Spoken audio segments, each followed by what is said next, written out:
তিতুমির জেগেছে। আজ তিতুমির, কাল সোহরাওয়ার্দী, পরশু ইডেন, এরপর শুরু হবে সিলেট, তারপর খুলনা, তারপর ময়মনসিংহ। সারা দেশের এই বিশ্ববিদ্যালয় কলেজগুলোর শিক্ষার্থীরা দাবি তোলা শুরু করবে যে তাদের বিশ্ববিদ্যালয় চাই। যদিও ইতিমধ্যে 110টি বেসরকারি এবং 55টি সরকারি বিশ্ববিদ্যালয় নামক আমরা শিক্ষিত বেকার তৈরির কারখানা তৈরি করেছি, যাদেরকে আমরা শুধু সার্টিফিকেট দিচ্ছি, তাদের কর্মসংস্থানের ব্যবস্থা করতে পারছি না। কিন্তু নতুন নতুন দাবি উঠছে যে আরও বিশ্ববিদ্যালয় চাই।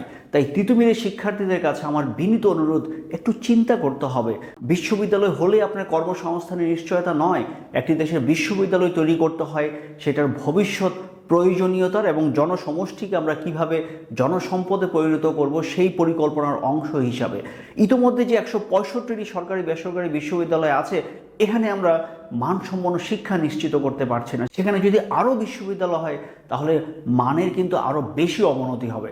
তাই এই কলেজগুলোর শিক্ষার্থীদের বিশ্ববিদ্যালয়ের দাবি না তুলে বরং দাবি হওয়া উচিত যে তাদের বর্তমান বাস্তবতায় অবকাঠামো কিভাবে উন্নয়ন করা যায়, তাদের শিক্ষার মান কিভাবে বাড়ানো যায়, ক্লাসরুমের পরিবেশ কিভাবে ভালো করা যায়। তাই তিতুমিরের বন্ধুদের আমি বিনীতভাবে বলবো যে আপনারা আপনাদের কলেজের মধ্যেই শিক্ষার মান বাড়ানোর জন্য দাবি তুলুন। অহেতুক বিশ্ববিদ্যালয়ে দাবি তুলে আমার মনে হয় পরিস্থিতি ঘোলাটে করার কোনো মানে হয় না।